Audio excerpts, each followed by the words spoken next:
সাংবাদিক ভাইরা, আসসালামু আলাইকুম। আমি রাবেয়া আক্তার ময়না। আমার শ্বশুর মোহাম্মদ ইউনুস ডাকওয়া, শাশুড়ি জয়নব বিবি, আমার ভাবি লিজা আক্তার, আমার চাচা শ্বশুর জয়নাল আবেদিন ডাকওয়া। এর উপস্থিতিতে আপনাদের জ্ঞাতার্থে জানাচ্ছি যে আমার শ্বশুর মোহাম্মদ ইউনুস ডাকওয়ার মা, আমার দাদি শাশুড়ি আয়াতুন্নেসা 1953 সাল থেকে এসের রেকর্ড মূল্যে 18.5% জমির মালিক হন।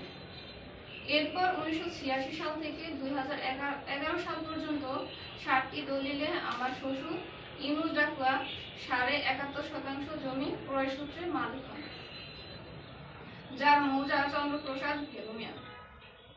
জমি ক্রয় করার পর থেকে দীর্ঘ প্রায় 70 বছর আমরা শান্তিপূর্ণভাবে উক্ত জমি ভোগ দখল করে আসতেছি। গত 5ই আগস্ট সরকার পতনের পর থেকে আমাদের প্রতিবেশী হিরণ বাকলাই, হারুন বাকলাই, জাহিদুল বাকলাই, আনোয়ার বাকলাই গংরা আমাদের উক্ত জমি থেকে 8.5% জমি তারা ওয়ারিশ সূত্রে দাবি করে। এই 8.5% জমির 5% জমি নদীর ভেতরে দিয়েছে, যা আমরা গত 70 বছর বসতবাড়ির ভিতরে ভোগ দখলে ছিলাম। তাছাড়া তারা 8.5% জমি বাড়ির সামনে নেয়ার জন্য জোর করে আসছে। এরপর গত 23 ডিসেম্বর স্থানীয় পর্যায়ে দুজন সার্ভেয়ারের উপস্থিতিতে ভেলুমিয়া পুলিশ তদন্ত কেন্দ্রে উভয় পক্ষকে একটি সালিশি বৈঠক করে। উক্ত বৈঠকে হিরণ বাকলাই গংরা আমার শ্বশুর ইউনুস ডাকওয়ার কাছ থেকে 3.5% জমি পাওনা হয়। পাওনাকৃত জমি 3.5% জমি তাদেরকে বাড়ির পেছনের বাগান থেকে দেওয়ার জন্য আমার শ্বশুর ইউনুস ডাকওয়া সম্মতি প্রকাশ করে জমি বুঝিয়ে দেয়। কিন্তু হিরণ বাকলাই গংরা নদীর ভেতরের ওই 5% জমি বাড়ির পুকুর থেকে নিতে দাবি করেন। তাদের দাবি ওই 5% জমি তাদেরকে বাড়ির পুকুর থেকে দিতে হবে। তারা জমি না পাওয়া সত্ত্বেও আমার শ্বশুর তাদেরকে বারবার বাড়ির পেছনের বাগান থেকে জমি দিতে চাইলেও তারা তোয়াক্কা না করে আমাদের বাড়ির পুকুর থেকে জমি দিতে হবে বলে মর্মে তারা হুমকি ধামকি দেয় আমাদেরকে। গত 24/1/2025 3 তারিখে আমার শ্বশুর ইউনুস ডাকওয়া পুকুর পাড়ের রাস্তায় নারীদের পর্দাজনিত নিরাপত্তার জন্য টিনের বেড়া দিতে গেলে হিরণ বাকলাই, জাহিদুল বাকলাই, ফোরকান বাকলাই গংরা এসে আমার শ্বশুরকে টিনের বেড়া দিতে বাধা প্রদান করেন। এরপর কথা কাটাকাটির এক পর্যায়ে হিরণ বাকলাই গংরা আমার শ্বশুর ইউনুস ডাকওয়া, আমার চাচা শ্বশুর জয়নাল ডাকওয়া, আমার চাচাতো ভাসুর সেলিম ডাকওয়া, শাশুড়ি জয়নব বিবি এর আমার স্বামী সাখাওয়াত হোসেন ও আমাকে এলোপাথারি, গাবের লাঠি, SS পাইপ, দেশীয় অস্ত্র নিয়ে আমাদের উপর অতর্কিত হামলা করে।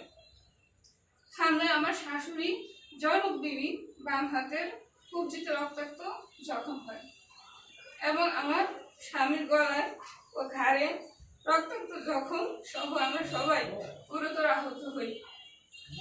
এর মধ্যে আমার চাচাতো ভাসুর সেলিম ডাকওয়া গুরুতর আহত হয়ে ভোলা সদর হাসপাতালে ভর্তি হলে তাকে বরিশাল শেরেবাংলা মেডিকেল কলেজ হাসপাতালে রেফার করা হয় এবং আমাকে ও আমার শাশুড়িকে শ্লীলতাহানি করে। উক্ত হামলাকারীদের বিরুদ্ধে পূর্বে আমার শ্বশুর বাংলাদেশ কোস্টগার্ড দক্ষিণ জোনের কাছে একটি লিখিত অভিযোগ করেন এবং ভোলা সদর মডেল থানায় জিডি করেন।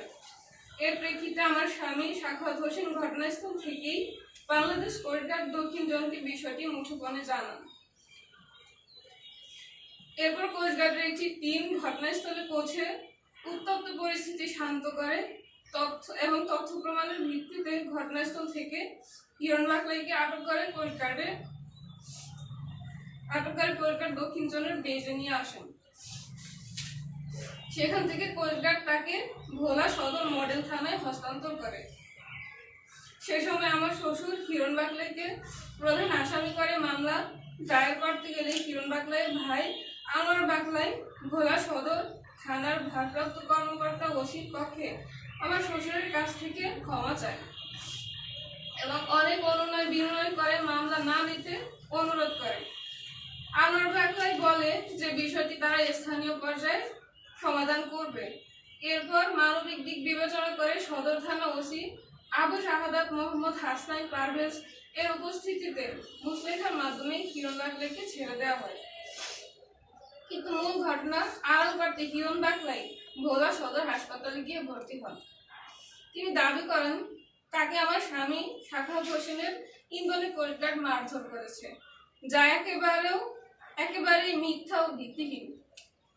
সেদিনের ঘটনায় আমার শ্বশুরের কাছ থেকে অনুনয় বিনয় করে তারা এই মিথ্যা নাটক সাজিয়েছে। আমরা এর তীব্র নিন্দা জানাই এবং পাশাপাশি উক্ত ঘটনার বিচার দাবি করছি। উল্লেখ্য যে সেদিন দুই পক্ষের মারধরের ঘটনায় হিরণ বাকলাই আহত হয়েছে। হিরণ বাকলাই ভেলুমিয়া ইউনিয়ন পরিষদের ৭ নং ওয়ার্ডের টানা ২ বার ইউপি সদস্য ছিলেন। বিগত দিনে আওয়ামী লীগের ক্ষমতা দেখিয়ে সে এলাকায় বিভিন্ন রকম অপকর্ম করে আসছে। প্রিয় সাংবাদিক ভাইয়েরা, আমরা ভেলুমিয়া ইউনিয়নের ৭ নং ওয়ার্ডের ভূমিদস্যু ইউপি সদস্য হিরণ বাকলাই গঙ্গের হাত থেকে বাঁচতে এবং তাদের উপযুক্ত বিচারের জন্য আপনাদের মাধ্যমে প্রধান উপদেষ্টা, মাননীয় স্বরাষ্ট্র উপদেষ্টা, ভোলা জেলা প্রশাসকের সুদৃষ্টি কামনা করছি।